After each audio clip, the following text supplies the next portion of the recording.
Hello friends, Chronicle IAS में आप सभी का स्वागत है। यूपीपीसीएस जीएस फाउंडेशन कोर्स 3 नवंबर से शुरू किया गया है कल से। और 3 नवंबर से 21 नवंबर तक आपको रेगुलर यूट्यूब पर फ्री लाइव क्लासेस अवेलेबल कराई जाएगी। मेरा नाम प्रियांशु है और मैं क्रॉनिकल आईएएस में पॉलिटी और एथिक्स की फैकल्टी हूँ। आज के हमारे इस सेशन का ऑब्जेक्टिव आपको यूपीपीसीएस एग्जामिनेशन का जो सिलेबस है पॉलिटी का, उससे फैमिलराइज कराना, इंट्रोड्यूस कराना, उस सिलेबस को डिकोड करना है। तो आज का हमारा जो ये सेशन है, ये आपको यूपीपीसीएस जीएस फाउंडेशन कोर्स में पॉलिटी के सिलेबस को लेकर हमारा अप्रोच क्या होगा। ओवरऑल यूपीपीसीएस के एग्जामिनेशन में पॉलिटी को हम किस तरीके से उसके सिलेबस को समझते हैं, कैसे हम उसको आगे तैयारी करेंगे। इस जीएस फाउंडेशन प्रोग्राम में पॉलिटी के सिलेबस को हमने कैसे माइक्रो डिटेलिंग के जरिए आपके लिए एक एक टॉपिक को ब्रेक डाउन कर आपकी तैयारी को आसान बनाने का प्रयास किया है। तो आज के इस सेशन में हम लोग सिलेबस डिकोडिंग में मल्टीपल चीजों को ध्यान में रखकर चलेंगे। Content of the syllabus, UPPCS के सिलेबस में कंटेंट क्या है, मतलब पॉलिटी में हमें किन चीजों को पढ़ना है, पहली बात तो ये। दूसरी बात हमारी कि सिलेबस जिस प्रकार से है, चाहे वो प्रीलिम्स का हो, मेंस का हो, उस प्रकार से क्यों डिजाइन किया गया है, वो एग्जामिनेशन के बारे में हमें क्या बताता है। विद्यार्थियों, सबसे पहले इस चीज को समझना जरूरी है कि आप जिस भी परीक्षा की तैयारी कर रहे हैं उसका सिलेबस क्या है, उसका सिलेबस उस ढंग से ही क्यों तैयार किया गया है, ताकि हमें अपनी तैयारी में भी उसी प्रकार के सामंजस्य को बैठाना है। सिलेबस के अनुसार ही हमें तैयारी करनी है। उसके लिए सिलेबस को डिकोड करना बहुत जरूरी है। तीसरी बात ये आती है कि जो पॉलिटी का सिलेबस है वो हमारी ओवरऑल एग्जाम प्रिपरेशन में क्या भूमिका निभाता है। क्या पॉलिटी से रिलेटेड जो टॉपिक आपको प्रीलिम्स में और मेंस में यूपीपीसीएस के सिलेबस में दिए गए हैं, क्या उसकी भूमिका इंडिविजुअली प्रीलिम्स और मेंस तक सीमित है, या मेंस के जीएस 2 में, जीएस पेपर 2 और जीएस पेपर 5 में पॉलिटी से रिलेटेड टॉपिक दिए गए हैं, तो क्या उनकी भूमिका केवल जीएस पेपर 2 और 5 तक लिमिटेड। तो आपको इस तरीके से सोचना पड़ेगा। यदि आप यूपीपीसीएस में काफी अच्छा परफॉर्म करना चाहते हैं या चाहती हैं, तो आपको इस प्रकार से सिलेबस के प्रति एक बहुत ही साफ, एक बहुत ही एनालिटिकल, एक बहुत ही इंटरलिंक्ड अप्रोच अपनाना हो। वही प्रयास हम लोग आज की इस चर्चा में करेंगे। तो रोल को समझेंगे कि पॉलिटी के सिलेबस का रोल क्या है। तीसरा, कि सिलेबस में पॉलिटी का वेटेज क्या है और एग्जामिनेशन में पॉलिटी का वेटेज क्या है। ठीक है। उसके बाद हम लोग बात करेंगे कि पॉलिटी के सिलेबस की यूपीपीसीएस की तैयारी किस प्रकार से की जाए, प्रीलिम्स एग्जामिनेशन, मेन एग्जामिनेशन और इंटरव्यू को भी ध्यान में रखते हुए। तो पहली बात, सबसे पहली बात कि पॉलिटी का सिलेबस यूपीपीसीएस के एग्जामिनेशन में, प्रीलिम्स में किस प्रकार का है। हम जानते हैं कि यूपीपीसीएस की परीक्षा त्रिस्तरीय परीक्षा है, 3 टियर एग्जामिनेशन है। पहला स्टेज उसका प्रारंभिक परीक्षा यानी कि प्रीलिम्स होता है। प्रीलिम्स में 2 पेपर होते हैं, है ना। एक आपको पेपर जनरल स्टडीज का होता है, दूसरा पेपर सीसैट का। तो जनरल स्टडीज के पेपर में विच कैरीज 200 मार्क्स, 2 घंटे की परीक्षा होती है। पेपर 1 में आपको पॉलिटी फीचर करता है। कहाँ पर है? पेपर 1 जनरल स्टडीज 1 में अगर आप यूपीपीसीएस प्रीलिम्स परीक्षा की बात करें तो 7 टॉपिक्स हैं, 7 टॉपिक्स। इन 7 टॉपिक्स में आपको fourth topic Indian polity and governance है। तो हमारा फोकस इस क्लास में इंडियन पॉलिटी पर रहेगा। टोटल 7 टॉपिक्स हैं और 7 टॉपिक्स में से टॉपिक नंबर 4 आपको इंडियन पॉलिटी एंड गवर्नेंस है। अब पॉलिटी में आपको किन चीजों के विषय में आयोग पढ़ने के लिए कहता है? Constitution, political system, panchayati raj, public policy, rights issues, etc. यहाँ पर ये ईटीसी शब्द बड़ा महत्वपूर्ण है, क्योंकि ईटीसी का अर्थ ये होता है कि इन पॉलिटी से रिलेटेड इश्यूज के टॉपिक्स के अलावा भी आपसे पॉलिटी से रिलेटेड प्रश्न पूछे जा सकते हैं, है ना। तो आपसे संविधान, राज व्यवस्था, political system, panchayati raj, public policy, अधिकारिता संबंधित इशू, जो राइट इश्यूज है वो पूछे जाएंगे, ऐसा आयोग ने अपने अपेंडिक्स 3 में, नोटिफिकेशन के अपेंडिक्स 3 में कहा है। अच्छा, पर इसके साथ साथ जो आपको पॉइंट नंबर 1 है, ये भी आपको पॉलिटी से जुड़ाव रखता है। किस प्रकार से जुड़ाव रखता है? देखिए, current events of national and international importance, जो पॉइंट नंबर, टॉपिक नंबर 1 है, आपको आयोग क्या कह रहा है? On current events of national and international importance, candidates will be expected to have knowledge about them। अब ये बात आपको यूपीएससी के सिलेबस में नहीं दिया गया, कैंडिडेट्स ये देखते हैं कि यूपीएससी का सिलेबस और यूपीपीसीएस का सिलेबस कॉम्प्रेस एक दिखता है। अगर आप प्रीलिम्स और मेन एग्जामिनेशन की बात करें और मेन एग्जामिनेशन मुख्य परीक्षा में जीएस 1 से लेकर जीएस 4 तक आपको सिलेबस में यूपीएससी और यूपीपीसीएस में सिमिलैरिटी दिखती है। पर यूपीपीसीएस की फिर तैयारी को लेकर एक अलग दृष्टिकोण क्यों होना चाहिए, कैसे होना चाहिए, और वो तैयारी के प्रति एक अलग दृष्टिकोण कैसे विकसित होगा। तो ये पॉलिटी के अध्ययन के दौरान भी आपको देखना पड़ेगा और अन्य सभी विषयों को भी पढ़ते समय देखना पड़ेगा कि आखिर यूपीएससी की तैयारी और पीसीएस की तैयारी या किसी अन्य स्टेट परीक्षा की तैयारी में वो क्या अप्रोच होनी चाहिए जो स्टेट पीसीएस की डिमांड को पूरा करे। हम जानते हैं कि यूपीएससी का एक अपना अलग डिमांड होता है, विषयों की एनालिटिकल अंडरस्टैंडिंग उसमें एक्सपेक्टेड ज्यादा होती है, विषयों को लेकर मुद्दों को लेकर आपको उसमें व्यूज और ओपिनियन बेस्ड क्वेश्चन पूछे जाते हैं, जिसमें आपको क्रिटिकली डिस्कस, क्रिटिकली एनालाइज इन तत्वों को, इन प्रश्नों को ज्यादा उसमें फोकस किया जाता है। पर यदि हम यूपी पीसीएस परीक्षा की बात करें पर्टिकुलरली, तो इसमें आपको ज्यादातर एक फैक्चुअल ओरिएंटेशन एग्जामिनेशन का है, एक तथ्यात्मक झुकाव है।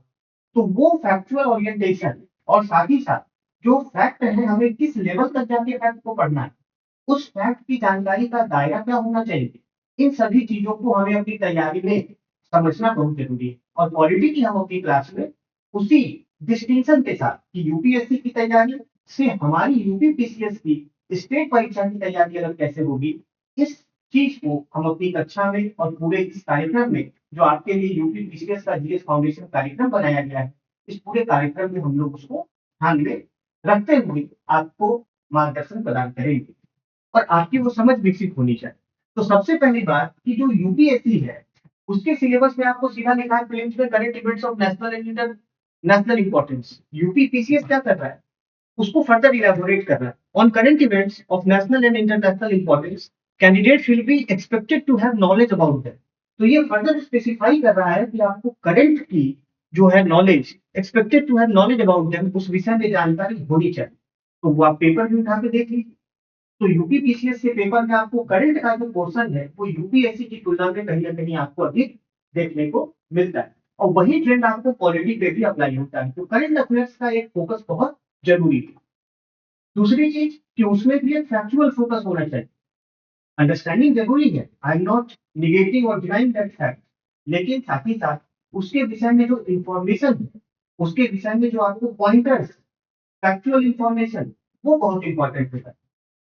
अब हम बात करते हैं इंडियन पॉलिटी, जो आपको टॉपिक नंबर 4 है। उसमें देखिए क्या कह रहा है, constitution, political system, panchayati raj, public policy, rights issues, ये एक मेजर फ्रेमवर्क आपको दे दिया गया। यूपीएससी की भी परीक्षा में आपको यही सिलेबस की प्रीलिम्स में है, लेकिन यूपीपीसीएस में आपको उसका फर्दर इलेबोरेशन किया गया कि आयोग आपसे किस प्रकार की अपेक्षा करता है, वही अपेक्षा की पूर्ति करना एक कैंडिडेट के रूप में प्रीलिम्स, मेंस और इंटरव्यू में आपका दायित्व है। तभी आप उसमें एग्जाम में अच्छा परफॉर्म कर पाएंगे, तभी आप उसमें अच्छा हर चरण में अंक प्राप्त कर पाएंगे और ओवरऑल एक अच्छा रैंक ला पाएंगे। तो उसमें फर्दर देखिए इलेबोरेशन क्या कर रहा है कि इन Indian polity, economic and culture. तो इकोनॉमी और कल्चर को तो हम यहाँ पर अभी थोड़ा सा इग्नोर करते हैं क्योंकि हमारी चर्चा पॉलिटी पर केंद्रित है। तो in Indian polity, questions will test knowledge of countries political system.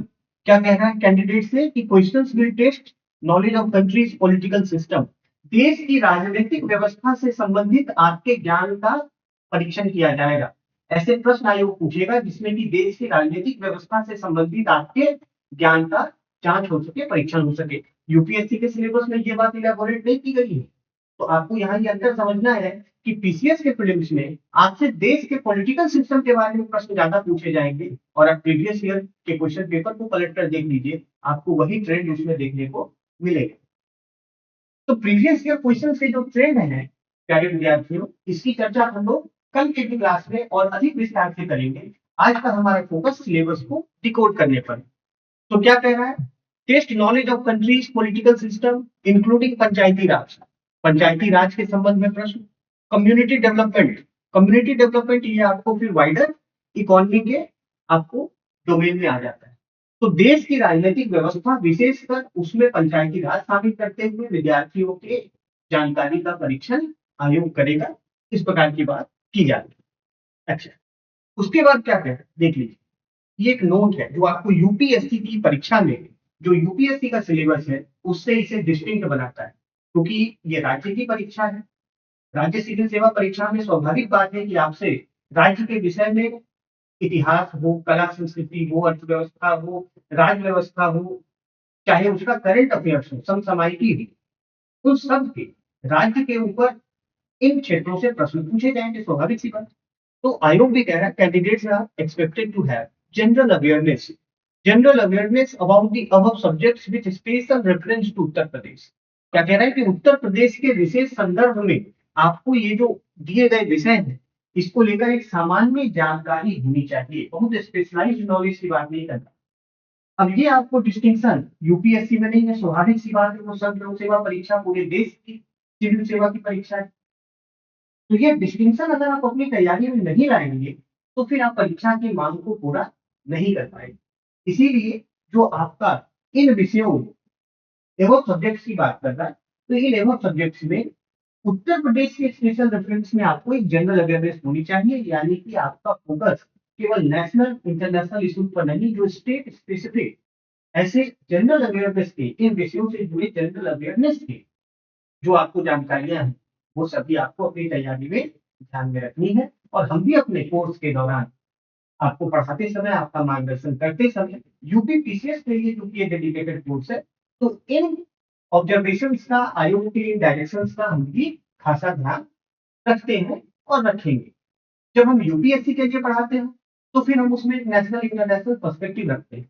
जब हम यूपीएससी के इंटरव्यू के लिए छात्रों का गाइडेंस करते हैं तो उसमें फिर डेस्क के ऊपर आधारित, जैसे राज्य है, आपका जिला है, उसके विषय में स्पेशल आपसे तैयारी करने की बात करते हैं। पर चूंकि ये राज्य सिविल सेवा की परीक्षा है तो स्वभावतः आपको इसमें ध्यान उत्तर प्रदेश के विषयों पर रखना है। अब हम आ जाते हैं मुख्य परीक्षा के सिलेबस पर, क्योंकि हम सिलेबस को डिकोड करते हैं। तो प्रीलिम्स आपको अपेंडिक्स 3 नोटिफिकेशन और मेंस के संबंधित जो सिलेबस है वो आपको यूपीपीसीएस परीक्षा के नोटिफिकेशन में अपेंडिक्स 4 में शामिल है। ये जानकारी मैं इसलिए दे रहा हूँ कि हमारा जो कोर्स है पार्टिकुलरली वो फ्रेशर्स बिगिनर्स को हेल्प असिस्ट करने के लिए है। हालांकि इसे अन्य भी छात्र ज्वाइन कर सकते हैं, काम करने वाले जो वर्किंग प्रोफेशनल्स हैं, जॉब में लोग हैं, वो भी ज्वाइन कर सकते हैं। पर चूंकि फ्रेशर्स और बिगिनर्स को एकदम बेसिक लेवल से परीक्षा के लिए तैयार करना हमारा उद्देश्य है, इसीलिए हमने सिलेबस को कंस्ट्रक्ट और डिकोड करते समय जो जहां जहां पर नोटिफिकेशन में सिलेबस के पॉइंट्स दिए गए हैं उसको हम लोगों ने शामिल किया है। तो अपेंडिक्स 4 में आपको combined state upper subordinate services main examination के रूल्स और सिलेबस दिए गए अपेंडिक्स 4 में। So candidates you can refer to the appendix 4 of the notification released by UPPCS. अब हम जानते हैं कि यूपीपीसीएस की जो मेन एग्जामिनेशन है, रिटन एग्जामिनेशन है, उसमें टोटल कितने पेपर होते हैं? 8 पेपर होते हैं। तो आपको टोटल इसमें 8 पेपर होते हैं। पहला पेपर क्या होता है? आपको हिंदी का पेपर होता है ना, 150 मार्क्स का। फिर आपको ऐसे का पेपर होता है, वो भी 150 मार्क्स का होता है। तो 300 मार्क्स आपके इधर हो गए। और फिर आपको जीएस 1 से लेकर आपको जीएस 6 6 जीएस के जनरल स्टडीज के पेपर होते हैं। तो टोटल आपको इसमें 8 पेपर है मेन एग्जामिनेशन, जीएस 5 और 8वां पेपर आपको जनरल स्टडीज 6। अब इसमें पॉलिटी का कंपोनेंट कहाँ कहाँ पर है? तो पॉलिटी का कंपोनेंट आपको जीएस 2 में देखने को मिलता है, जो आपका पेपर 4 होगा मेन एग्जामिनेशन का, रिटन एग्जामिनेशन का। फिर आपको जीएस 5 में देखने को मिलता है, जो आपका पेपर 7 होगा मेन एग्जामिनेशन का। तो आपको जीएस 2, जनरल स्टडीज 2 और जनरल स्टडीज 5 में पॉलिटी से रिलेटेड टॉपिक्स यूपीपीसीएस के सिलेबस में दिए गए। अब यहाँ पर आप देखेंगे कि ऑलमोस्ट सिमिलैरिटी जीएस 2 की यदि हम बात करें तो यूपीएससी और यूपीपीसीएस के सिलेबस में ऑलमोस्ट सिमिलैरिटी। यूपीएससी के जनरल स्टडीज पेपर 2 की बात करें तो उसमें टोटल 20 टॉपिक्स हैं। यूपीएससी में कितने टॉपिक्स हैं? टोटल 20 टॉपिक्स हैं। और यूपीपीसीएस एग्जामिनेशन में कितने टॉपिक्स हैं पेपर 2 में? 22 टॉपिक्स। और इस 22 टॉपिक्स में से आपको टॉपिक नंबर 1 से लेकर 10 तक पॉलिटी के टॉपिक्स, टॉपिक नंबर 1 से लेकर 10 तक मैंने आपको यहाँ पर नोटिफिकेशन का एक पोर्शन जो जनरल स्टडीज 2 का है उसको यहाँ पर शामिल किया है। जिसमें आपको इंडियन कॉन्स्टिट्यूशन के विषय में पढ़ना है। क्या कंटेंट है मेन सिलेबस का, इसको पहले देखिए। तो इंडियन कॉन्स्टिट्यूशन के विषय में पढ़ना है। स्वाभाविक सी बात है कि देश की जो राज्य व्यवस्था है, ये पूरा राज्य व्यवस्था भारत देश का संविधान के ऊपर आधारित। संविधान के ही प्रावधान, संविधान के ही जो आपको नियम है, प्रावधान है, वो देश की राज्य व्यवस्था को निर्देशित करते हैं, उसका निर्माण करते हैं। तो स्वाभाविक सी बात है कि पहले इंडियन कॉन्स्टिट्यूशन में हम हिस्टोरिकल अंडरपिनिंग्स पढ़ते हैं कि भाई इसके जो ऐतिहासिक आधार हैं भारत के संविधान के, वो क्या क्या हैं। संविधान का विकास किस प्रकार से हुआ, किस यात्रा को पूरा करके भारत के संविधान निर्माण का कार्य पूरा हुआ, वो सभी हम इसमें पढ़ते हैं। इवोल्यूशन, इसके इंपॉर्टेंट फीचर्स क्या क्या, क्या क्या प्रमुख विशेषताएं हैं भारतीय संविधान की, क्या क्या संशोधन हुए, संशोधन संबंधित नियम क्या है, इसके सिग्निफिकेंट प्रोविजंस क्या है, बेसिक स्ट्रक्चर क्या है, भारत के संविधान की मूल संरचना क्या है, जिसे मूल संरचना या मूल ढांचा सिद्धांत भी कहा जाता है। इंडियन कॉन्स्टिट्यूशन के रिस्पेक्ट में एक बहुत यूनिक प्रिंसिपल है। ये सभी हम विस्तार से आगे पढ़ेंगे। रोल ऑफ सुप्रीम कोर्ट, अब देखिए यहाँ तक तो आपको यूपीएससी के सिलेबस से समानता है। अब यहाँ पर यूपीपीसीएस में अलग से बात की गई है, role of supreme court in evolution of basic provision of constitution. Constitution के बुनियादी प्रावधानों के विकास में सुप्रीम कोर्ट की भूमिका विशेषकर यूपीपीसीएस ने शामिल की है। तो जब आप तैयारी करेंगे तो अपनी पूरी तैयारी के दौरान मेंस परीक्षा के लिए भी और प्रीलिम्स परीक्षा के लिए भी भारतीय संविधान के विकास में जो सुप्रीम कोर्ट की भूमिका है, उसको आपको विशेषकर ध्यान में रखना होगा, जो आपको पॉलिटी के पीसीएस के सिलेबस को यूपीएससी के सिलेबस से अलग बनाती है थोड़ा। ऐसा नहीं है कि यूपीएससी में सुप्रीम कोर्ट की भूमिका की बात नहीं की गई, पर वो स्पष्ट करके नहीं लिखा गया है। पीसीएस की परीक्षा में वो बात आपको सिलेबस में वह बात स्पष्ट रूप से लिखी गई है, और परीक्षा में भी उस चीज की आपसे मांग स्वाभाविक रूप से ज्यादा की जाएगी। दूसरे टॉपिक में आप देखते हैं कि function and responsibility of the union and the states, राज्य और संघ की जो कार्य है, उनकी जो जिम्मेदारियां हैं, उससे संबंधित मुद्दे, चुनौतियां, जो फेडरल स्ट्रक्चर से रिलेटेड संघीय संरचना, संघीय ढांचे से संबंधित जो मुद्दे हैं, चुनौतियां हैं, वो हमें पढ़नी है। हम जानते हैं भारत राज्यों का संघ है। भारतीय संविधान का अनुच्छेद एक क्या कहता है? अनुच्छेद एक कहता है कि India that is Bharat is A union of states, है ना। तो भारत क्या है कि राज्यों का संघ है, उससे जो जुड़े हुए मुद्दे हैं फेडरल स्ट्रक्चर के, वो पढ़ना है। शक्तियों का जो डिवोल्यूशन किया गया है फेडरल सिस्टम में, हमें वो पढ़ना है। Finances, devolution of powers and finances up to local levels and challenges therein. स्थानीय स्तर तक भी, क्योंकि हम जानते हैं भारत की संघीय व्यवस्था में केंद्र और राज्य के बाद स्थानीय निकाय भी आते हैं, जिन्हें हम पंचायती राज संस्थाएं ग्रामीण क्षेत्रों में और शहरी क्षेत्रों में शहरी निकाय कहते हैं, नगर निगम, नगर पालिका कहते हैं।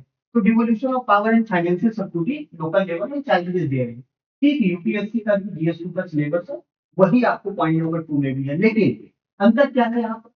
अंतर ये है कि उसमें आपको जो प्रमुख एस्पेक्ट है वो पूछे जाते हैं, इसमें आपको फैक्चुअल चीजें ज्यादा पूछी जाएंगी, है ना। तो यूपी पीसीएस का एक ओरिएंटेशन फैक्चुअल हमेशा से रहता है, आपको इस चीज को ध्यान में रखना है। तीसरी चीज, role of finance commission in central state financial relation. अब ये टॉपिक कंप्लीटली आप देखेंगे कि यूपीएससी के जीएस2 में एब्सेंट है, यूपी पीसीएस जीएस2 में एब्सेंट है।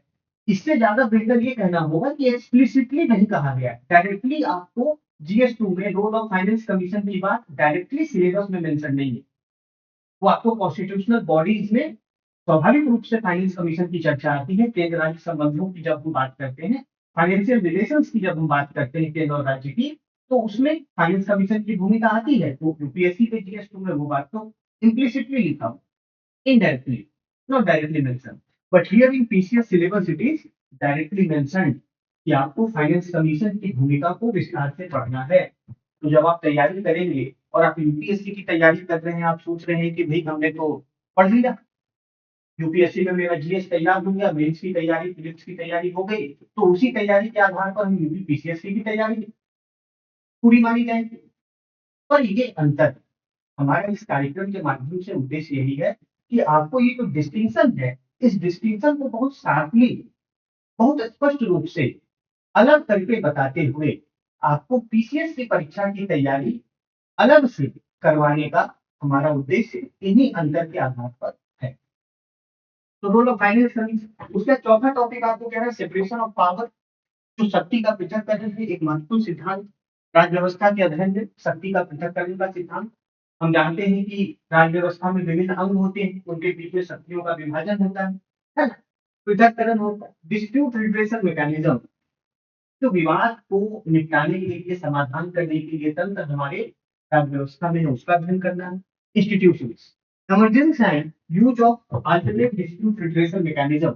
अब ये आपको जो टॉपिक है, ये आपको यूपीएससी से अलग है, जीएस2 में। Emergency and use of alternate dispute redressal mechanism. UPSC क्या कहता है? Separation of power and various dispute redressal mechanisms and institutions. बस यूपीपीसीएस क्या कहना है आपको? Emergency and use of alternative dispute redressal mechanism, जो एडीआर मैकेनिज्म है आपको डिस्प्यूट रिड्रेसल के, उसके विषय में भी आपको विशेषकर पढ़ना है। ये आपको यूपीपीसीएस मेंस के क्वालिटी के सिलेबस में अलग से दिया। तो यह अंतर समझिए, बिना ये अंतर समझे पीसीएस की सटीक तैयारी कर पाना कठिन है। कई ऐसे छात्र होते हैं जो यूपीएससी की तैयारी करते करते पीसीएस की भी तैयारी कर रहे होते हैं। स्वाभाविक सी बात है, अपने गृह राज्य या अन्य राज्य की सिविल सेवा परीक्षा लोग देते हैं। तो अगर आप तैयारी करते समय इन चीजों का ध्यान नहीं रखेंगे तो पीसीएस की परीक्षा खासकर, इसीलिए आप कई बार आपने अपने मित्रों को भी देखा होगा कि यूपीएससी का प्रीलिम्स हो जा रहा है, मेंस हो जा रहा है, पर पीसीएस नहीं हो पाता। या फिर जिनकी यूपीएससी की तैयारी हो चुकी है, अटेम्प्ट पूरा हो चुका, उन्हें पीसीएस क्वालिफाई करने में दिक्कत आती है। या फिर जिन्होंने यूपीएससी की तैयारी में थोड़ा ब्रेक ले लिया और सोच रहे हैं कि चलो पहले पीसीएस का एग्जाम क्वालिफाई कर लेते हैं, एक कॉन्फिडेंस गेन हो जाएगा, उसके बाद फिर यूपीएससी की तैयारी आगे बढ़ाई जाएगी। तो उनके लिए भी फिर आपको प्रीलिम्स और मेंस में यूपीपीसीएस में रुकावट आती है। तो यूपीएससी की तैयारी का एक दृष्टिकोण अलग है, यूपीपीसीएस की तैयारी का एक दृष्टिकोण अलग है। इस कार्यक्रम के माध्यम से और सिलेबस की डिकोडिंग के माध्यम से हमारा उद्देश्य आप तक वो अंतर को पहुंचाना। पांचवा टॉपिक देखिए क्या है? Comparison of the Indian constitutional scheme with that of other major democratic countries. UPSC कहता है कि with that of other nations, UPSC का सिलेबस, पर ये क्या कह रहा है? With that of other major democratic countries. तो ये मामूली सा अंतर आपको यहाँ पर देखने को मिलता है। तो हमें इसमें फिर क्या करना चाहिए? तो खासकर जो मेजर डेमोक्रेटिक कंट्रीज हैं उनके संविधान और उस संवैधानिक व्यवस्था की भारत के संविधान के साथ तुलना करना पीसीएस में हमारा फोकस होना चाहिए, है ना? तो हमारी तैयारी का जो मुख्य मार्गदर्शक है वो परीक्षा का सिलेबस, परीक्षा का पाठ्यक्रम। इस चीज को आप अपने दिमाग में बैठा दीजिए। आपकी किसी भी प्रतिस्पर्धी प्रतियोगी परीक्षा की तैयारी का मुख्य मार्गदर्शक, मेन जो गाइड है, वो उस परीक्षा का सिलेबस। पॉइंट नंबर 6 देखिए, parliament and state legislature, structure, functioning, conduct of business, powers and privileges and concern issues. ठीक आपको यूपीएससी की तरह ये आपको पॉइंट है ना, powers and privileges and concern issues. तो हम संसद के बारे में पढ़ते हैं, भारतीय संसद, और जो राज्य विधान सभा है, जो राज्य विधान मंडल है, हम उसके बारे में भी पढ़ते हैं। सातवां क्या कहना है? Structure, organisation and functioning of executive and judiciary. हम जानते हैं कि लोकतंत्र के तीन प्रमुख जो अंग हैं, उसमें आपको लेजिस्लेचर यानी विधायिका, एग्जीक्यूटिव मतलब कार्यपालिका, जुडिशियरी मतलब न्यायपालिका। तो आपको इस पार्लियामेंट और स्टेट लेजिस्लेचर को ये विधायिका हो, विधायिका के अलावा आपको कार्यपालिका पढ़ना है, एग्जीक्यूटिव और न्यायपालिका। उनका भारतीय राज्य व्यवस्था में उनकी संरचना क्या है, उनका संगठन किस प्रकार से किया गया, किस प्रकार से उन्हें गठित किया गया है, और फंक्शनिंग उनकी कैसी है, वो उनके क्या पावर्स हैं, क्या उनके रोल हैं, फंक्शंस हैं, ये सभी हमें पढ़ना है। फिर जो सरकार के मंत्रालय और विभाग, क्योंकि आप सिविल सेवक बनेंगे तो आपको विभिन्न मंत्रालयों में आपकी तैनाती होगी, विभिन्न मंत्रालयों में से जुड़कर आपको कार्य करना होगा। तो आपको सरकार के मंत्रालयों और सरकार के विभिन्न विभागों के विषय में जानकारी होनी चाहिए, और इसमें आपको यूपीएससी और यूपीपीसीएस के सिलेबस में समानता है। Pressure groups and formal informal associations and their role in polity. राज्य व्यवस्था में पॉलिटी में कई प्रेशर ग्रुप्स भी होते हैं, जो सरकार पर दबाव बनाते हैं, तो न्यायपालिका पर दबाव बनाते हैं। तो ऐसे जो दबाव समूह हैं, और ये फॉर्मल भी होते हैं, इनफॉर्मल भी होते हैं, तो इनकी क्या भूमिका होती है राज्य व्यवस्था में, हमें उनको पढ़ना है। पब्लिक इंटरेस्ट लिटिगेशन, जुडिशियरी के रेस्पेक्ट में, सिविल सोसाइटी के रेस्पेक्ट में, सिविल एक्टिविज्म के रेस्पेक्ट में एक इंपॉर्टेंट टूल है जनहित याचिका। आप आए गए दिन समाचार पत्रों में पढ़ते होंगे कि जनहित याचिका दायर की गई किसी महत्वपूर्ण ऐसे इमरजेंट इशू के ऊपर, है ना? ये सब है। तो यहाँ पर आपको यूपीएससी से समानता देखने को मिलती है। अब second features of representation of people's act, second features of representation of people's act, जनप्रतिनिधि अधिनियम, जनप्रतिनिधित्व अधिनियम 1950 1951 आपको पढ़ना है यूपीएससी के लिए भी और यूपीपीसीएस के लिए भी। लेकिन यहाँ पर आपको 8वें पॉइंट के साथ आपको ये बात देखने को मिलती है, appointment to various constitutional post powers functions and their responsibility, विभिन्न संवैधानिक पदों पर नियुक्ति, जो उनकी शक्तियां हैं, जो उनके दायित्व हैं, कार्य हैं, उसको पढ़ना है। और जो आपको नेक्स्ट पॉइंट है, statutory regulatory and various quasi judicial bodies, वैसे निकाय जो कि संसद के कानून के द्वारा स्थापित किए गए हैं, स्टैट्यूटरी बॉडीज, रेगुलेटरी बॉडीज, नियामक निकाय, देश में विभिन्न क्षेत्रों में नियामक होते हैं जो कि उस क्षेत्र के नियम और कायदे और जो उस क्षेत्र को रेगुलेट करते हैं। जैसे यदि हम मनी सेक्टर को बात करें तो उसका नियामक आरबीआई, बैंकिंग सेक्टर की बात करें तो उसका नियामक आरबीआई, यदि हम टेलीकॉम क्षेत्र की बात करें तो उसका नियामक टीआरएआई, ट्राई। तो ऐसे जो नियामक है ना, रेगुलेटरी बॉडीज है। उसी प्रकार से वेरियस क्वासी जुडिशियल बॉडीज, ऐसे बॉडीज हैं जो मल्टीपल फंक्शंस कंडक्ट करते हैं, एडमिनिस्ट्रेटिव फंक्शन भी, एग्जीक्यूटिव भी, और कुछ उनको जुडिशियल पावर भी दिए गए होते हैं। तो उन्हें हम क्वासी जुडिशियल बॉडीज बोलते हैं। उनके विषय में पढ़ना, including NITI Aayog, their features and functioning. तो अब ये जो इंक्लूडिंग नीति आयोग है, ये आपको यूपीपीसीएस के सिलेबस में देखने को मिलता है ना? तो सिलेबस की हमें पहले एक समझ होनी चाहिए, और हमने अपने इस कार्यक्रम में सिलेबस को बहुत माइक्रो लेवल पर जाना, उसकी माइक्रो डिटेलिंग की। जैसे आप देखते हैं ना कि कोई भी, मान लीजिए कि बहुत बड़ा भवन है, कोई एक बहुत सुंदर सुसज्जित मंदिर है, तो उसके स्तंभ होते हैं, उसके पिलर्स होते हैं। जब आप दूर से देखेंगे तो आपको केवल वो पिलर दिखाई देगा, जब आप पास में जाके देखेंगे तो उसकी बड़ी डिजाइनिंग की होती है, बहुत छोटे छोटे उसमें आपको कलाकृतियां बनी दिखती है। उसी प्रकार से सिलेबस है, ये एक आपको ओवरऑल फ्रेमवर्क दिख रहा है। और जब आप इस फ्रेमवर्क के निकट जाएंगे, इस फ्रेमवर्क के पास जाएंगे, तो आप जाकर देखेंगे कि इस एक ब्रॉडर टॉपिक में कितने सारे सब टॉपिक्स हैं, और उन सब टॉपिक्स में कितने सारे आपको फर्दर टॉपिक्स। जैसे उदाहरण के लिए मैं आपको बताऊं, देखिए जीएस 5 में जो पॉलिटिक एरिया है मैं उस पर आऊंगा, पहले हम इसको देखें। देखिए माइक्रो डिटेलिंग ऑफ सिलेबस, अभी हमने देखा कि यूपीपीसीएस के सिलेबस में जीएस पेपर 2 में आपको separation of power between various organs, dispute redressal mechanism and institutions की बात की गई। आपने यहाँ पर देखा, देखिए पॉइंट नंबर जो हमारा 4 है, पॉइंट नंबर 4 में सेपरेशन ऑफ पावर की बात की गई। अब इसमें हम माइक्रो डिटेलिंग किस तरीके से अपने इस यूपीपीसीएस जीएस फाउंडेशन कोर्स में करेंगे, उसका मैं आपको एक यहाँ पर एग्जांपल दिखाना चाहता हूँ। अब जैसे हमने सबसे पहले इस चीज को समझाने का प्रयास किया कि सेपरेशन ऑफ पावर क्या है, शक्ति पृथक्करण हम किसे कहते हैं, ये विचार कहाँ से आया, इसकी क्वालिटी में ओरिजिन क्या है। तो सबसे पहले we go with the concept of separation of power first thing, and we know that the concept of separation of power had its origin in the Montesquieu's theory. Montesquieu, we know that he was a very prominent political thinker. तो उनके विचार से आपको राजनीतिक अध्ययन में, political studies में separation of power का कंसेप्ट हमें पहली बार सिस्टमैटिक तरीके से देखने को मिलता है। ठीक है, हम उसकी चर्चा करेंगे। फिर सेपरेशन ऑफ पावर के जो क्लासिकल मॉडल्स हैं पूरी दुनिया में, जो मेजर डेमोक्रेसीज हैं या जो मेजर नेशंस हैं, उसमें सेपरेशन ऑफ पावर का क्लासिकल मॉडल क्या रहा है, उसकी चर्चा करेंगे। जैसे कि यूनाइटेड स्टेट्स में हम देखते हैं स्ट्रिक्ट सेपरेशन, जैसे लेजिस्लेचर और एग्जीक्यूटिव में आपको स्ट्रिक्ट सेपरेशन, एग्जीक्यूटिव और जुडिशियरी में स्ट्रिक्ट सेपरेशन। तो ये स्ट्रिक्ट सेपरेशन ऑफ पावर जो यूनाइटेड स्टेट्स को एक क्लासिक फेडरल सिस्टम बनाता है, इसकी बात। उसके बाद यूके, फॉर एग्जाम्पल, अभी मैंने बस केवल इसे एक एग्जाम्पल के रूप में आपके सामने रखा है। यूके की यदि हम बात करें तो वहां फ्यूजन ऑफ पावर्स, जैसे कि पार्लियामेंट्री फॉर्म ऑफ गवर्नमेंट।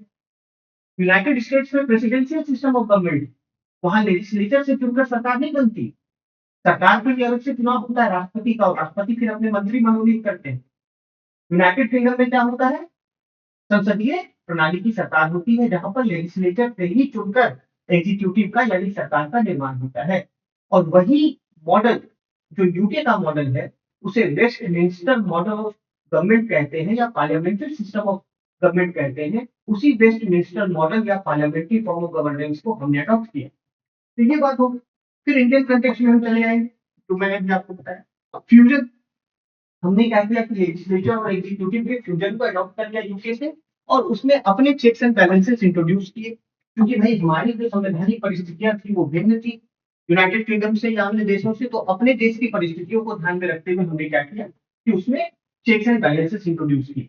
अब इस विचार को जब आप इस होलिस्टिक पॉइंट ऑफ व्यू से पढ़ेंगे, ताकि वो भी ध्यान में रखना है, यूपीएससी में आपसे ये नहीं पूछा जाएगा कि मॉन्टेस्क्यू का जो सेपरेशन ऑफ पावर का सिद्धांत था उसकी किस पुस्तक में लिखा है, या किस वर्ष उसने दिया, किस वर्ष उन्होंने दिया। लेकिन आप यूपीपीसीएस में ऐसे प्रश्नों से ही उम्मीद कर सकते हैं। तो ये अंतर है। फिर हम चले आए, देखिए इसी ब्रोडर आपको सब डिवीजन है।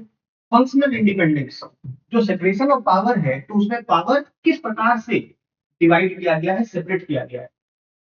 इंडिपेंडेंस किस प्रकार की है ऑर्गन्स को, तो उनके फंक्शंस के इंडिपेंडेंस, उनको अपने कार्यों को एग्जीक्यूट करने का इंडिपेंडेंस। तो फंक्शनल इंडिपेंडेंस आपको जैसे कि लेजिस्लेचर का काम कानून बनाना, सरकार का काम कानून बनाना नहीं है, विधायिका का काम कानून बनाना। एग्जीक्यूटिव एग्जीक्यूटिव का काम कानून का क्रियान्वयन करना, इम्प्लीमेंटेशन करना। जुडिशियरी का काम है उस कानून की व्याख्या करना। तो functional independence separation of power में एक कोर प्रिंसिपल के रूप में आपको पढ़ना है। This is about micro detailing of the syllabus. Now इसी कि सेपरेशन ऑफ पावर फिर भारतीय संविधान में क्या साफ साफ लिखा हुआ है? नहीं लिखा हुआ, स्पष्ट रूप से कहीं नहीं लिखा हुआ। डीपीएससी में आपको जुडिशियरी के रिस्पेक्ट में चर्चा होती है, लेकिन साफ साफ एक्सप्लिसिटली यह डॉक्ट्रिन मेंशन नहीं है। लेकिन जो इंस्टीट्यूशनल डिजाइन है भारतीय संविधान की, उसमें हम सेपरेशन ऑफ पावर के सिद्धांत को देखते हैं। तो माइक्रो डिटेलिंग जब हम इस प्रकार से सिलेबस की करेंगे, आगे बढ़ते हुए सेपरेशन ऑफ पावर में ही नेक्स्ट सेगमेंट यदि हम देखें, हमने चेक्स एंड बैलेंसेस की बात की कि भारत में चेक्स और बैलेंसेस हैं विभिन्न ऑर्गन्स के बीच में। लेजिस्लेटिव चेक्स क्या क्या है? लेजिस्लेटिव चेक्स में जैसे आपको क्वेश्चन आवर है, जीरो आवर है, कई प्रकार के मोशंस इंट्रोड्यूस किए जाते हैं पार्लियामेंट में, स्टेट लेजिस्लेचर में। एडजर्नमेंट मोशन है, कई सारे रिजोल्यूशंस जो है वो इंट्रोड्यूस किए जाते हैं। तो एडजर्नमेंट मोशन है, नो कॉन्फिडेंस मोशन है, सेंसर मोशन है।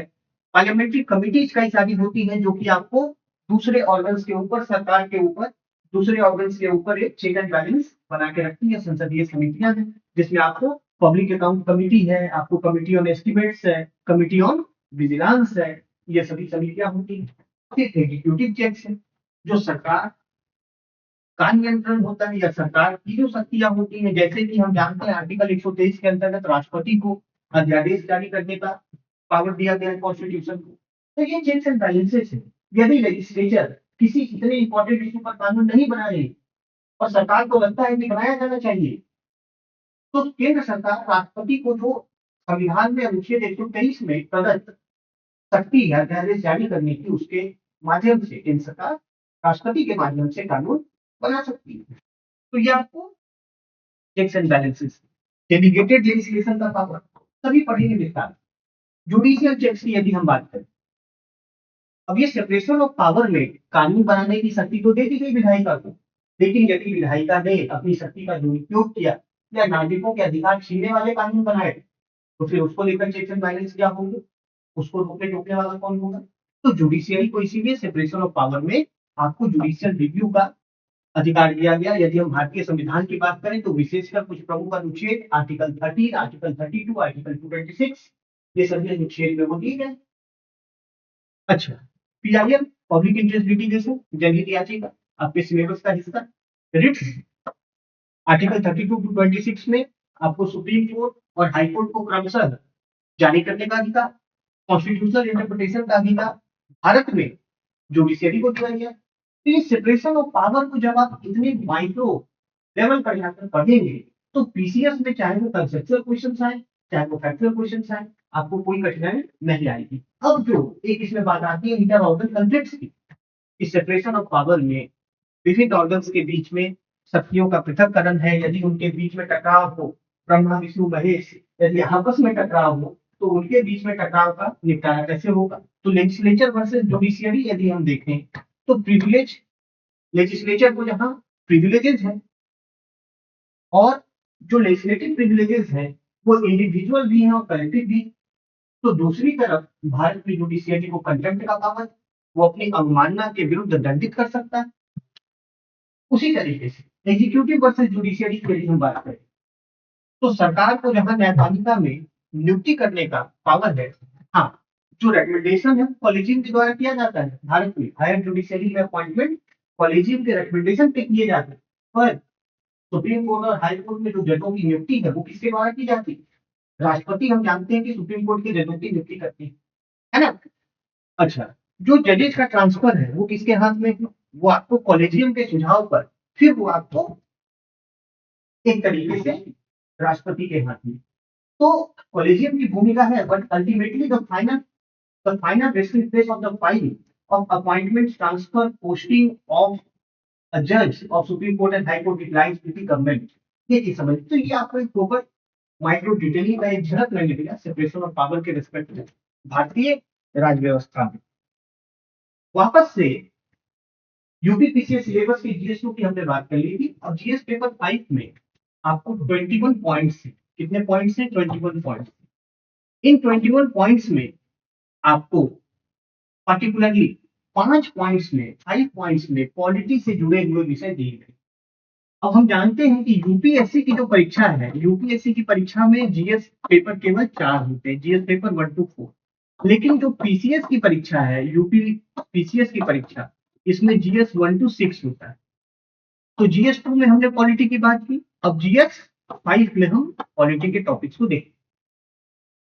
और ये जो स्ट्रक्चर है यूपी पीसीएस सिविल सेवा परीक्षा का, राज्य सिविल सेवा परीक्षा का, ये इसे यूपीएससी से अलग बनाता है। तो यदि आप केवल यूपीएससी की तैयारी करते हैं तो आपको पेपर 5 और पेपर 6 पढ़ने की इसमें कोई जरूरत नहीं, यूपीएससी की परीक्षा की वो मांग नहीं है, सिलेबस का वो हिस्सा नहीं है। लेकिन जब आप पीसीएस की तैयारी कर रहे हैं तो आपको ये दोनों पेपर जो कि 200 मार्क्स के होते हैं, तो टोटल 1500 नंबर का जो मेंस रिटन एग्जामिनेशन होता है, उसमें 400 नंबर की तो ये अलग से तैयारी करनी पड़ेगी।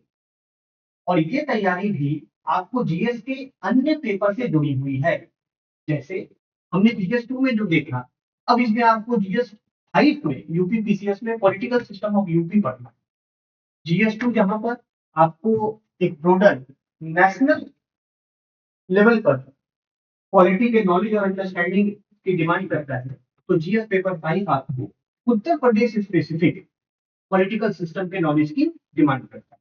तो आपको यूपी में जो गवर्नेंस है, governor, chief minister, council of ministers, state assembly, state council, centre state relation, अब इसको देखिए। जो governor, chief minister, council of minister है, ये क्या हो गया? स्टेट एग्जीक्यूटिव हो गया, ये राज्य कार्यपालिका हो गई, state executive. State assembly and state council, हम जानते हैं उत्तर प्रदेश में असेंबली भी है और लेजिस्लेटिव काउंसिल भी है, तो ये आपको लेजिस्लेचर हो गया, स्टेट लेजिस्लेचर का आपको यहाँ पर अध्ययन करना है। और सेंटर स्टेट रिलेशन को विशेषकर यूपी के पर्सपेक्टिव में पढ़ना है। तो यदि आप यूपी पीसीएस की तैयारी कर रहे हैं तो आप इन प्रमुख बिंदुओं को अपनी तैयारी में मिस नहीं कर सकते, जो हमारे कार्यक्रम में आपको सिलेबस के माइक्रो डिटेलिंग के माध्यम से उसकी पूरी तैयारी करवाई जाएगी। ठीक है, इस चीज को समझिए। उसके बाद पब्लिक सर्विस, जीएस2 में भी आपको कॉन्स्टिट्यूशनल बॉडीज में यूपीएससी पढ़ना ही पड़ेगा, संघ लोक सेवा आयोग और राज्य लोक सेवा आयोग को भी पढ़ना पड़ेगा, स्टेट पब्लिक सर्विस कमीशन। पर यहाँ आपको विशेषकर उत्तर प्रदेश की जो पब्लिक जो लोक सेवा आयोग है, पब्लिक सर्विस कमीशन, उसको आपको पढ़ना है। यूपी के रिस्पेक्ट में auditing advocate general, Uttar Pradesh की जो आपको इलाहाबाद हाई कोर्ट है और उसका जो जुरिस्डिक्शन है यूपी में, उसके संबंध में आपको विशेषकर अध्ययन करना होगा, क्योंकि हम यूपीएससी की तैयारी के दौरान किसी राज्य विशेष पर उतना ध्यान नहीं देते, तो यूपीएससी की परीक्षा की मांग नहीं है। तो यही आपको यूपी पीसीएस की एक पर्टिकुलर माइंडसेट के साथ, ओरिएंटेशन के साथ तैयारी करने की आवश्यकता पैदा करता है। ठीक है, चलिए आगे देखिए। अब जैसे स्पेशल स्टेट सिलेक्शन क्राइटेरिया कि फाइनेंस कमीशन के द्वारा जो विशेष राज्यों को पैकेज देने की बात होती है, या सरकार से जो विशेष राज्य के पैकेज की मांग की जाती है केंद्र से राज्यों के द्वारा, उसका सिलेक्शन क्राइटेरिया क्या है, ये अलग से पढ़ना है। ये अलग से आपको यूपीएससी के सिलेबस में नहीं किया है। ऑफिशियल लैंग्वेज, उत्तर प्रदेश की जो सरकारी कार्यकाल है उसके लिए जो ऑफिशियल आधिकारिक भाषा है, सरकारी भाषा है, कौन कौन सी है वो पढ़ना है। Consolidated fund and contingency fund आपको अलग से पढ़ना है। कॉन्स्टिट्यूशन में आपको कंसोलिडेटेड फंड, कंटिजेंसी फंड के रेस्पेक्ट में प्रोविजंस, मनी बिल और फाइनेंशियल बिल के रेस्पेक्ट में दिए जाते हैं। तो उत्तर प्रदेश के रेस्पेक्ट में खासकर पढ़ना है। पॉलिटिकल पार्टीज, जो राजनीतिक दल है उत्तर प्रदेश में, state election commission of UP, राज्य की जो चुनाव आयोग है उत्तर प्रदेश की। तो आपको इसमें एक व्यापक अंतर पेपर 5 में यूपीएससी की परीक्षा से पीसीएस में देखने को मिलता है, और इसीलिए इसके तैयारी का एक आपका अलग ओरिएंटेशन होना चाहिए। अच्छा, उसके बाद टॉपिक नंबर 9 देखिए आप, लोकल सेल्फ गवर्नमेंट की बात की जा रही है, अर्बन एंड पंचायती राज, जो कि आपको पेपर 2 में भी पढ़ना है, पर यहाँ आपको यूपी स्पेसिफिक पढ़ाई करनी है। Public policy rights related issues in Uttar Pradesh बहुत स्पष्ट कहता है कि जो लोक नीति है और उत्तर प्रदेश में जो राइट्स रिलेटेड इश्यूज हैं, उसकी आपको अलग से व्यापक तैयारी करनी है, जो आप केवल यूपीएससी की तैयारी करते समय नहीं कर सकते। तो उसको अलग से आपको तैयार करना है, और उसमें हमारी भूमिका इस कोर्स के माध्यम से होगी कि इन सभी चीजों के विषय में अध्ययन, जानकारी, अभ्यास करने में आपकी ज्यादा से ज्यादा सहायता की जाए। और कैसे हम लोग कोर्स की माइक्रो डिटेलिंग कर रहे हैं, उसका एक एग्जाम्पल मैंने आपको दिया। अब आपको पॉइंट नंबर 10 से गवर्नेंस के इशूज आ जाते हैं। तो गवर्नेंस एक अलग एरिया है ना? शासन एक अलग एरिया है। अब पॉइंट नंबर 13 यदि आप देखें यूपी पीसीएस के जीएस पेपर 5 का, तो law and order and civil defence in UP, Uttar Pradesh में कानून व्यवस्था और जो सिविल डिफेंस है, वो एक ओवरलैपिंग एरिया है आपको पॉलिटी और गवर्नेंस का, जहां पर आपको यूपी में कानून व्यवस्था से संबंधित जो भी आपको कानूनी प्रावधान है, जो भी अधिनियम है, उत्तर प्रदेश विधानसभा यानी उत्तर प्रदेश की जो विधानमंडल है उसके द्वारा पारित किए गए, विधायिका के द्वारा पारित कानून, उत्तर प्रदेश सरकार के द्वारा बनाए गए विभिन्न नियम कानून व्यवस्था को संभालने के लिए, उसकी आपको विशेष जानकारी होनी चाहिए। और वो विशेष जानकारी आपको कहाँ से होगी, जब तक आप उसके ऊपर तैयारी नहीं करें। तो ये आपको टॉपिक। तो जीएस पेपर 5 में यदि हम बात करें, तो टोटल 21 टॉपिक में से आपको 5 टॉपिक पॉलिटी से संबंधित है। अब ये बताइए कि क्या पेपर्स को आप सेग्रीगेट करके पढ़ सकते हैं? क्वेश्चंस भी और कंसेप्ट भी एक पेपर के दूसरे पेपर से जुड़ते हैं। तो जो भी हमारी तैयारी होनी चाहिए, वो आपको पेपर वार तो होनी ही चाहिए, पर एक पेपर को दूसरे पेपर से जोड़कर पढ़ने का भी हमें एक आउटलुक डेवलप करना होगा, अच्छे अंक प्राप्त करने हैं। तो आगे बढ़ते हुए हम देखते हैं कि पॉलिटी का ओवरऑल एग्जाम की तैयारी में क्या भूमिका है, पॉलिटी की क्या भूमिका है। जैसा मैंने आपको बताया, UP PCS UP PCS exam में आपको प्रीलिम्स के लेवल पे क्वेश्चन पूछे जाते हैं, फिर आपको मुख्य परीक्षा में क्वेश्चन पूछे जाते हैं। मुख्य परीक्षा में आपको खासकर जीएस पेपर 2 में और जीएस पेपर 5 में बहुत ही क्लियर डायरेक्ट तरीके से पॉलिटी के टॉपिक दिए गए हैं। उसके बाद इंटरव्यू में क्योंकि हम लोग कई वर्षों से विद्यार्थियों का मार्गदर्शन कर रहे हैं, पिछले 9 वर्षों से मैं यूपीएससी और राज्य सिविल सेवा परीक्षा के लिए विद्यार्थियों का मार्गदर्शन कर रहा हूँ। तो कैंडिडेट्स को इंटरव्यू के लिए गाइडेंस देते समय हम लोगों ने ये बात देखी है कि आपको प्रीलिम्स की भूमिका इंटरव्यू में कितनी महत्वपूर्ण हो जाती है, जहां पर आपसे ओपिनियन बेस्ड क्वेश्चन पूछे जाते हैं। और यूपी पीसीएस का इंटरव्यू यूपीएससी के इंटरव्यू से इस मायने में अलग होता है, जहां पर कि यूपीएससी में आपसे ज्यादा opinion based question, analytical question, presence of mind के क्वेश्चन ज्यादा पूछे जाते हैं। यूपी पीसीएस में आपसे ओपिनियन के साथ साथ जो फैक्ट बेस्ड क्वेश्चंस हैं और जो डेप्थ बेस्ड क्वेश्चंस हैं, वो काफी ज्यादा पूछे जाते हैं। Fact based questions, depth based questions along with opinion questions. अब इसमें कहीं ना कहीं आपको पॉलिटी से रिलेटेड एस्पेक्ट्स आ ही जाते हैं। करंट अफेयर से जो जुड़े मुद्दे हैं, वो भी आपको इंटरव्यू में काफी प्रोमिनेंटली पूछे जाते हैं। करंट अफेयर से जुड़े मुद्दे, अब करंट अफेयर से जुड़े मुद्दों में विशेषकर आपको पॉलिटी के क्वेश्चंस पूछे जाते हैं। अब यहाँ पर यदि आपके उत्तर में कॉन्स्टिट्यूशनल प्रोविजंस नहीं है, यदि आपके उत्तर में जो रिलेटेड लॉज हैं, जो संबंधित कानून है, यदि उसका जिक्र आपने नहीं किया, अच्छी बात होगी यदि आप सेक्शंस का भी जिक्र करते हैं, हालांकि वो आवश्यक सामान्य अध्ययन के दृष्टिकोण से नहीं होता, पर कम से कम जो मेजर आर्टिकल्स हैं, पार्ट्स हैं, शेड्यूल्स हैं, लॉ के जो प्रोविजंस है, वो आपको पता होने ही चाहिए। तो जो उपयोगिता है पॉलिटी की ओवरऑल एग्जाम प्रिपरेशन में, कि आपको तीनों स्टेज में, प्रीलिम्स में भी, मेंस में भी, इंटरव्यू में। अब मेंस में देखिए, मेंस में जीएस 1 में आपसे जनरल हिंदी पूछा जा रहा है, और जो पेपर 1 में आपसे जनरल हिंदी, पेपर 2 में आपसे क्या पूछा जा रहा है, ऐसे। अगर आप ऐसे भी देखेंगे तो ऐसे में भी आपको पॉलिटी और गवर्नेंस से रिलेटेड टॉपिक्स पूछे जाते हैं, पॉलिटी एंड गवर्नेंस से। तो 150 मार्क्स का ये भी पेपर, यहाँ पर भी आपको पॉलिटी की भूमिका सामने आती है। तो किसी एक विषय को केवल उसी विषय के प्रश्न पत्र से या पेपर से जोड़कर मत देखिए, उसको दूसरे भी पेपर से जोड़कर देखिए कि उसकी उपयोगिता कहाँ पर है। तो पॉलिटी, इसकी आपको रोल न केवल जीएस पेपर 2 में और 5 में, बल्कि ऐसे के भी पेपर में देखने को मिलती है। जीएस पेपर 4 में भी देखने को मिलती है। जीएस पेपर 4 जो कि एथिक्स का पेपर है, mains GS paper 4। GS paper 4 में आप देखेंगे कि पूरा हिस्सा प्रोबिटी इन गवर्नेंस का है। आरटीआई से रिलेटेड इश्यूज आते हैं आपको, करप्शन से रिलेटेड इश्यूज आते हैं आपको। तो जो कानून का नैतिक पक्ष है, उससे जुड़े आपसे प्रश्न पूछे जाते हैं।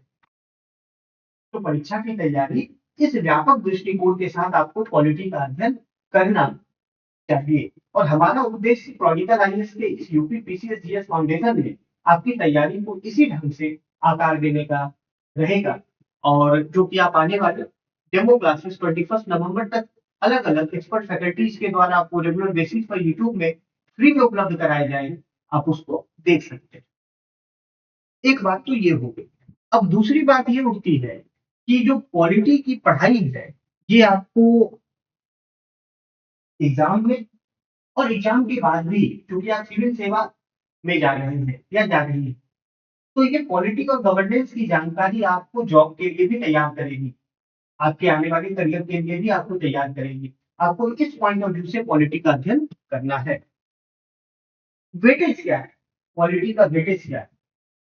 अगर हम सिलेबस की बात करें तो मैंने आपको बताया कि प्रीलिम्स का 7 टॉपिक है और सेवन सेवन सब्जेक्ट्स रैदर से, और इन 7 विषयों में से आपको एक टॉपिक, जो फोर्थ टॉपिक है, topic number 4, that deals with Indian polity and governance. Prelims में यदि हम पिछले 10 वर्षों के औसत की बात करें यूपी पीसीएस परीक्षा की, तो हर वर्ष आपको लगभग 17 क्वेश्चन, 15 से 17 क्वेश्चन हर वर्ष पूछा गया है, आउट ऑफ 150 क्वेश्चंस। और यदि हम सबसे लेटेस्ट 2025 यूपी पीसीएस प्रारंभिक परीक्षा की बात करें, प्रीलिम्स एग्जाम की बात करें, तो 18 प्रश्न आपको पॉलिटी से पूछे गए थे आउट ऑफ 150। तो इसका ये अर्थ है कि लगभग 10 से 12% का वेटेज आपको प्रीलिम्स एग्जामिनेशन में पॉलिटी का, केवल पॉलिटी का। और पॉलिटी के प्रश्न आपको ज्यादातर मॉडरेट लेवल के पूछे जाते हैं, बहुत कठिन भी नहीं। ये आपको यूपीएससी में भी देखा जाता है और यूपी पीसीएस में भी आपको यही प्रवृत्ति देखी जाती है। तो ये एक ऐसा सेक्शन है जिसकी समझ अति आवश्यक है, और जिस पर अच्छी तैयारी करके आप परीक्षा में अपने चांसेस को काफी बेहतर बना सकते हैं। 10 से 12% का वेटेज आपको प्रीलिम्स एग्जाम में। और यदि हम मेन एग्जाम की बात करें, मेन एग्जाम यानी रिटन एग्जाम की, तो फिर यदि हम लास्ट 10 ईयर्स एवरेज की बात करें, तो प्रति वर्ष आप देखेंगे तो लगभग 50 से 60 मार्क्स का क्वेश्चन आपको पॉलिटी से पूछा ही जाता है, पर्टिकुलरली जीएस पेपर 2 में। अब जब आपको 2018 से पाठ्यक्रम और परीक्षा प्रणाली में बदलाव आया, विशेषकर यदि हम ये बात करें, तो 50 से 60 मार्क्स हर साल आपको मुख्य परीक्षा में जीएस पेपर 2 में पूछा जाता है। अब आप देख लीजिए, 200 अंक का आपका कुल प्रश्न पत्र है ना? और 200 अंक में आपको 50 से 60 अंक पॉलिटी से अगर पूछे जा रहे हैं, तो लगभग 25 से 30% वेटेज आपको पॉलिटी का है। इसीलिए पीसीएस की परीक्षा की तैयारी में पॉलिटी एक बहुत एसेंशियल सब्जेक्ट के रूप में सामने आता है। ठीक है। अब इंटरव्यू की तो मैंने आपसे बात की, कई क्वेश्चंस आपको ओपिनियन बेस्ड ऐसे पॉलिटी और लीगल नेचर के होते हैं जिसमें आपको पॉलिटिक्स आया है। जब कल हम लोग चर्चा करेंगे, कल की क्लास में प्रीवियस ईयर क्वेश्चंस का जब हम एनालिसिस करेंगे, तो उसमें हम ट्रेंड को, जो क्वेश्चंस के ट्रेंड हैं, उस ट्रेंड को और एनालिटिकल तरीके से समझेंगे कि प्रीवियस ईयर क्वेश्चंस पॉलिटी में कहां कहां से पूछे जाते हैं, किस प्रकार के प्रश्न पूछे जाते हैं, उसका ट्रेंड क्या है। इसके लिए कल अलग से मैं क्लास लूंगा, वो अलग से पीवाईक्यू एनालिसिस की हम लोग क्लास करेंगे। तो वेटेज ऑफ पॉलिटी प्रीलिम्स में आपको 10 से 12% प्रति वर्ष, और मुख्य परीक्षा में 25 से 30% जीएस 2 में आपको हर वर्ष देखने को मिलता है। आगे हम लोग चलेंगे, तो आज की चर्चा का हमारा जो अंतिम बिंदु है कि हमारे यूपीपीसीएस का सिलेबस, इसको जो हमने डिकोड करने का प्रयास किया, इसकी जो हमने चर्चा करने की प्रयास की, इसको हम तैयार कैसे करें, कैसे तैयारी की जाए। अब छात्रों के सामने सबसे बड़ी समस्या ये होती है कि जो यूपीएससी की तैयारी कर रहे हैं, उनको लगता है कि यूपीएससी की ही तैयारी से पीसीएस की भी तैयारी हो जाएगी, जबकि केवल पॉलिटी के कुछ टॉपिक्स को लेकर हमने देख लिया कि दोनों तैयारी अलग है। ओरिएंटेशन आपको जाकर राज्य के स्तर पर अलग हो जाता है। और चूंकि राज्य की सिविल सेवा की परीक्षा है, तो जो नेशनल इंटरनेशनल इश्यूज हैं, उसमें भी ओरिएंटेशन यूपीएससी के तरीके का नहीं होता, थोड़ा सीमित ओरिएंटेशन होता है। तो यूपीएससी के पॉलिटी के सिलेबस को हम कैसे तैयार करें। सबसे पहली बात कि हमारा जो ये यूपी पीसीएस का जीएस फाउंडेशन कोर्स है, इसका उद्देश्य आपको पर्टिकुलर लेवल पर बेसिक से लेकर एडवांस लेवल तक विषय की तैयारी कराना है। तो बेसिक लेवल कैसे आप तैयार कर पाएंगे, एनसीईआरटी के जरिए, फाउंडेशनल एनसीईआरटी का कवरेज भी हमारे प्रोग्राम का एक हिस्सा होगा। उसके बाद जो आपको स्टैंडर्ड बुक्स है, तो हम हमेशा ये सजेस्ट करते हैं कि आपको किसी एक रेफरेंस बुक को आधार बनाना चाहिए। कोई एक रेफरेंस बुक आप पॉलिटी का उठाइए, लक्ष्मीकांत उठाइए, डीडी बासु उठाइए, कोई एक स्टैंडर्ड बुक उठाइए, उसका थोड़ी अध्ययन कीजिए। इस कार्यक्रम के अंतर्गत हम आपको जो क्लास में मैं आपको पॉलिटी पढ़ाऊंगा, फिर उसकी सिनॉप्सिस, उसका पीडीएफ भी प्रोवाइड कराऊंगा, जो आप कंटेंट के रूप में आपके लिए काम आएगा। सिलेबस को आप वहां से भी तैयार कर सकते हैं। तीसरी चीज कि इस कार्यक्रम को ज्वाइन करने के बाद आपको मटेरियल भी उपलब्ध कराए जाएंगे। स्टडी मटेरियल आपको क्रॉनिकल आईएएस के द्वारा उपलब्ध कराया जाएगा, उससे आपको सिलेबस कवर हो, है ना। तो ये बात आपको स्टैटिक के कंटेक्स्ट में होती है। बेसिक एनसीईआरटी करना है, रेफरेंस बुक थॉरोली करना है, कोचिंग के जो भी आपको पीडीएफ और नोट्स दिए जाएंगे उसको आपको देखना है, सिनॉप्सिस होगा वो आपको बहुत इलैबोरेट नोट्स नहीं, एक सिनॉप्सिस होगा, उसको देखना है। और क्रॉनिकल आईएएस की तरफ से आपको जो मटेरियल दिया जाएगा, आप उसको यदि रेफर करते हैं, तो पीसीएस की तैयारी में आपको फिर कुछ करने की आवश्यकता स्टैटिक के पोर्शन में नहीं रहेगी। अब आ जाएंगे करंट को लेकर कि सिलेबस में जो करंट का पोर्शन है उसकी तैयारी हम कैसे करें। तो एक चीज जान लीजिए कि न्यूज़पेपर का कोई सब्स्टिट्यूट नहीं है। कोई भी सिविल सेवा परीक्षा हो, चाहे यूपीएससी हो, चाहे यूपीपीसीएस हो, newspapers are essential. So I would suggest you to read on a daily basis newspapers and particularly the topics and aspects issues of polity। राज्य व्यवस्था से जुड़े जो भी नए डेवलपमेंट्स आते हैं, नए समाचार आते हैं, उसको पढ़िए, एकदम क्रिस्प नोट्स बनाएंगे, शॉर्ट नोट्स बनाएंगे। आपको मैं भी करंट अफेयर्स के जो भी हमारे सिलेबस से रिलेटेड पोर्शन होंगे, उससे जो रिलेटेड इश्यूज होंगे, मैं अपनी क्लास में आपको करंट अफेयर के वो इश्यूज रेगुलरली डिस्कस करूंगा। उसके भी आपको सिनॉप्सिस प्रोवाइड कराए जाएंगे और साथ ही साथ कोचिंग के द्वारा मटेरियल को उपलब्ध कराया ही जाएगा। तो उत्तर प्रदेश के रिस्पेक्ट में खासकर जो स्पेसिफिक करंट अफेयर्स के मुद्दे हैं, उन मुद्दों को हम खासकर अपने कक्षा में उसकी चर्चा की जाएगी।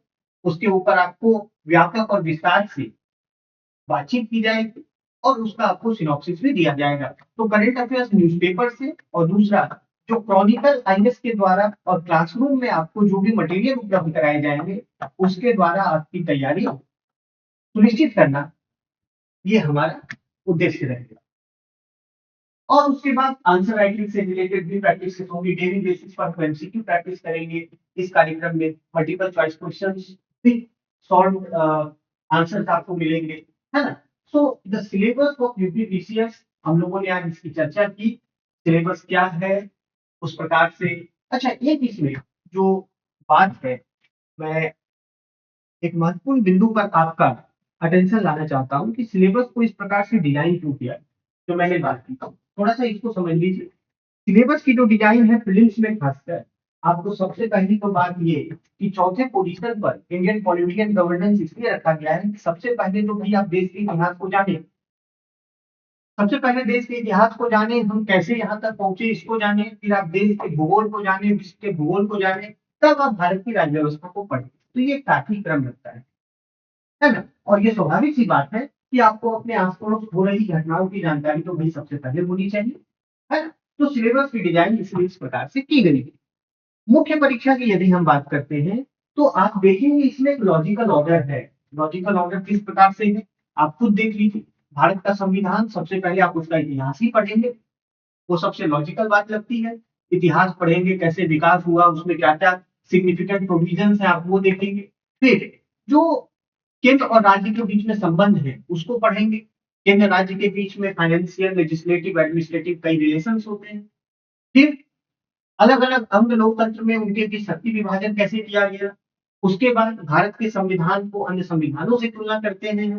फिर हम अलग-अलग ऑर्गन्स के पावर्स ऑफ फंक्शनिंग को पढ़ते हैं। सिलेबस में इसीलिए वो उसी क्रम में दिया गया है। और उसके बाद फिर जो राज्य व्यवस्था में एक महत्वपूर्ण पक्ष है चुनाव। चुनाव से संबंधित अधिनियम है रिप्रेजेंटेशन ऑफ पीपल्स एक्ट। इसको अध्ययन करने के लिए सिलेबस में कहा गया है। उसके बाद जो अलग-अलग प्रमुख कॉन्स्टिट्यूशनल और स्टैट्यूटरी बॉडीज हैं, उसका अध्ययन करने के लिए कहा गया है।